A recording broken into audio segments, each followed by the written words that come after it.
Michael Cohen said his payments to Stormy Daniels were done to protect the 2016 campaign in the wake of the infamous, I should say, Access Hollywood tape. Cohen returns to the stand tomorrow. Now, the trial, perhaps, hasn't hurt Donald Trump's current campaign so far. A New York Times poll released today shows him leading President Biden by in 5 of the 6 battleground states. And there you see, just trying to do some quick mental arithmetic, probably the largest gains in Arizona, which is a 7-point gain. Same in Michigan, I beg your pardon, Nevada, where you've got a 12-point gain. Eric Cortellessa is the writer for Time magazine who wrote a cover story based on his interview with Donald Trump, If He Wins.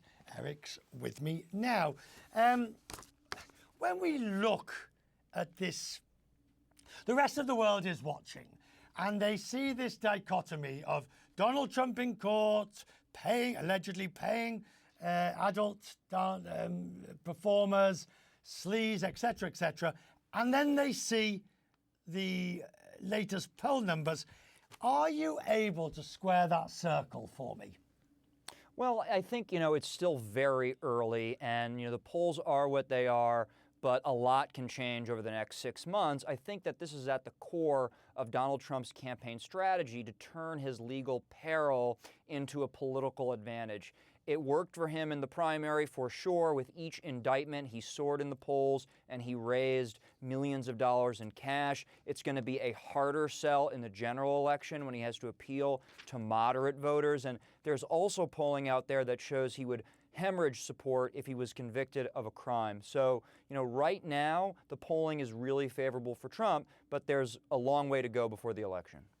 I always wonder, how much leeway will the rest of America give Donald Trump in all of this? I mean, they don't necessarily want a president who has embarrassed them, who has, sleazed his way around or whatever.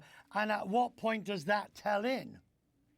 Well, we'll have to see. I mean, Donald Trump has certainly framed his prosecutions as an attack not on him, but his supporters. He says they're coming after me because I'm standing in the way between them and you. And that has certainly resonated with his base, with a large segment of Republicans and conservative Americans. But it's still very early. A lot of Americans are tuned out and won't be tuned in until the election, until we get closer to October.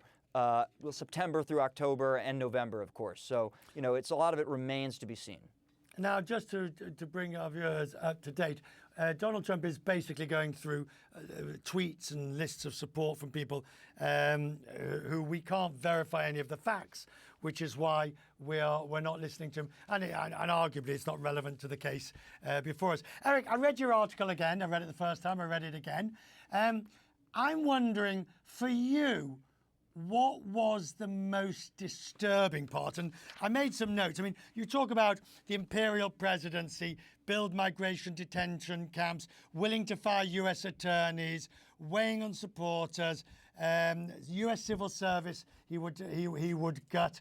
And the quote of Kelly Conway, I think people will be surprised at the alacrity. So what for you is the gravamen of what he would do? Well, I'm not in a position to render judgment on what was disturbing or not, but what I can tell you is that, Donald Trump conveyed to me through the course of 2 interviews that he has a desire to come into office and concentrate the powers of government inside the executive branch so that he can carry out a very aggressive agenda. He wants to embark on a massive deportation operation that will remove as many as 11 million undocumented migrants from the country. He told me he would be willing to use the military in spite of U.S. law that says you can't deploy the military against civilians, but that he would mostly rely on the National Guard and trying to induce state and local police departments to participate by tying federal funding to their involvement. And there's a range of other things he wants to do that would expand presidential power. I suppose there's a strong argument for saying, having said, and I've just got your article here, having said what his, if you will, manifesto is, and being upfront and open about it, if he gets elected, with the exception of performing illegal acts, he does then arguably have a mandate for an imperial presidency, if that's what people know he's going to do. Well, that is, certainly Donald Trump's belief, is that he is running on a vision for America. He is running on an agenda. He has expressed that agenda out loud in campaign rallies, in videos he's putting out on his website, and in interviews with me. And that if he is elected, that will be a mandate for him to come into office and carry out this agenda.